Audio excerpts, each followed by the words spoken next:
Politisi PDIP Perjuangan Ardian Napitupulu menegaskan jika fraksi DPR RI sudah setuju melakukan hak angket. Hak angket tak hanya digulirkan oleh koalisi pengusung Ganjar Mahfud MD tapi diikut-sertakan oleh koalisi perubahan yang mengusung Anies dan Cak Imin. Ardian tak mau mengomentari isu jika hak angket ini bermuara ke pemakzulan Presiden Jokowi. Siapapun yang mendiamkan kecurangan juga berlaku curang. Siapapun yang mendiamkan kejahatan juga melakukan kejahatan. Siapapun yang mendiamkan kekerasan sesungguhnya juga ikut melakukan kekerasan. Artinya kesadaran ini mulai nampak di seluruh rakyat kita, pendukung 01 dan 03. Di bawah kita sudah mulai komunikasi, kita sudah mulai ketemu. Hak angket sepertinya akan berjalan dan itu adalah pilihan konstitusional.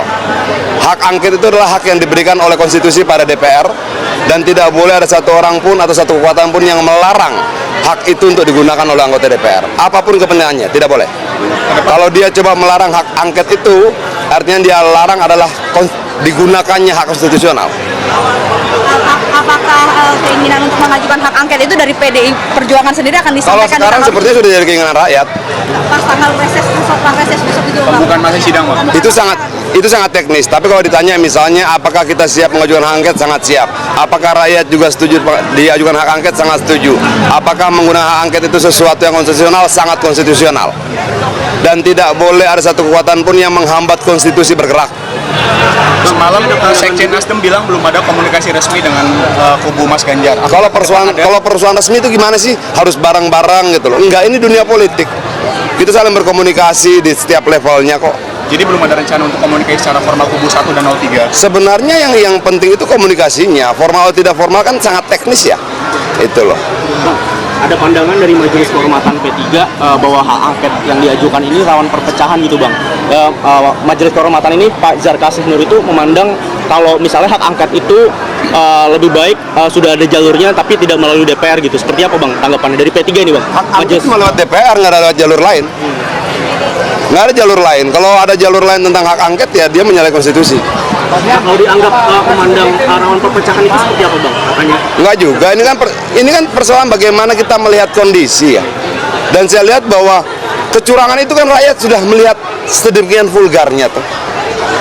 Ketika pulang dari TPS mulai bercerita satu dengan yang lain, ada begini loh, ada begini loh, ada begini. Masa sih? Iya, ada begini, ada begini. Dan rakyat semakin tersadarkan. Ini yang orang bilang engkau bisa membohongi beberapa orang untuk beberapa waktu, tapi tidak akan pernah bisa membohongi semua orang untuk selamanya. Tapi lebih tegas P3 bilang malah belum mengambil keputusan, Bang, soal hak angket ini, Bang. Itu sebenarnya gimana, Bang? Yang jelas bahwa hak angket adalah hak konstitusional. Kalau DPR menggunakan hak konstitusionalnya, itu tidak bisa dipersalahkan. Bagaimana masing-masing orang di setiap partai berkomunikasi, saya percaya pada komunikasi sudah dibangun dalam kerjasama antar partai. Tapi yakin kuotanya itu akan terpenuhi, Bang? Karena kan ada kuota yang harus terpenuhi. Secara teknis itu, Bang? Terpenuhi. PDIP nggak masalah kalau P3 misalnya nggak mendukung hak angket ini, Bang? Kalau kita yakin semuanya mendukung kok. Hanya memang sebagian sedang menghitung perolehan suaranya di pileg. Tapi semuanya mendukung. Ada kecurangan yang sangat vulgar yang dilihat oleh banyak orang. Terus kita mau memilih berdiam diri begitu? Nggak ada. Masifnya proses yang penuh dengan kecurangan ini tidak memberikan kita pilihan untuk berdiam diri, nggak ada. Kalau kita diamkan ini, jangan harapkan pemilu berikutnya akan lebih baik. Orang yang berkuasa dengan kecurangan akan mempertahankan kekuasaannya dengan kecurangan dan dengan kecurangan dan kecurangan. Orang yang berkuasa dengan kebohongan akan mempertahankannya dan kebohongan kedua, ketiga, keempat dan sebagainya. Sudah itu kok aturan alamnya. Tapi kalau objeknya apa? Ini ujungnya apa, pemakzulan Jokowi atau gimana? Nggak ada yang bicara pemakzulan Jokowi, angketnya belum berproses kok. Tapi ujungnya kalau objek, mana kita tahu? Kalau objeknya apa sebenarnya, Bang? Karena Kita kan mau KPU membongkar Bawaslu dong. bukan eksekutif, Bang. Apa? Kalau Bawaslu KPU itu bukan eksekutif, jadi Iya, bukan. tapi kan ada banyak eksekutif lain yang terlibat juga toh. Dan biar bagaimanapun juga sebenarnya KPU dan Bawaslu itu adalah lembaga negara. Hak angket ini bisa menyentuh siapapun. Itu selama dia lembaga negara dan menggunakan uang negara. Kenapa? APBN-nya kan DPR yang rumuskan. DPR itu punya satu tugas, namanya melakukan pengawasan. Apa yang diawasi? Pertama, undang-undang yang dia putuskan. Dia harus awasi dalam pelaksanaan undang-undang itu ada kesalahan, kelalaian, penyimpangan atau tidak. Kedua, apa yang diawasi? Budget, anggaran. Kenapa dia yang buat? Dia harus mengawasi produk yang dia buat. Jadi termasuk Presiden dan Kementerian Pertahanan dalam hal ini. Loh, semua yang menggunakan APBN berhak diawasi oleh DPR dong.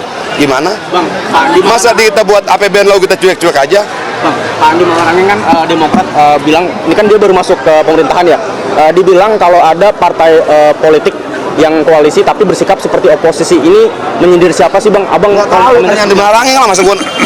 Wah, gue pengen ngerokok. Nasdem, kemarin Nasdem, PKS dan PKB kan setuju untuk membuka hak angket, tapi dari Nasdem sendiri menawarkan ada penandatanganan nota kesepahaman dengan PDIP supaya semuanya itu nggak ada yang lepas di tengah jalan. Kalau formalitas dan teknis, gue nggak mau pusing, itu biar urusan mereka lah. Itu loh. Yang jelas kita tadi sudah konsolidasi relawan dan semua tetap dalam keadaan yang luar biasa bersemangat dan tidak ada satupun yang ragu terhadap pilihan langkah perjuangannya. Itu sudah clear. Itu loh. Bang, tapi ada yang meragukan karena wacana angket dari PDIP ini baru Bang Adian atau Mas Ganjar yang ngomong, belum ada suara dari fraksi seperti Mbak Puan, Mas Pacul dan Sekjen sudah ngomong, dari fraksi gitu Bang. Sekjen sudah bicara. Artinya menurut Abang itu sudah mewakili. Lalu harus berapa orang sih yang bicara? Karena kan di fraksi ada Mas Putut, Mas Pacul yang itu mewakili gitu, atau Mbak Puan. Iya, tapi DPP kan ada sekjen, ada segala macam. Sudah, kalau menurut gue itu tidak perlu dipersoalkan. Kita kompak, kita solid. Yang kita ingin lakukan adalah membongkar seluruh permainan di belakang ini. Di mana prosesnya yang bisa kita harapkan hak angket. Kenapa? Di situ nggak ada paman.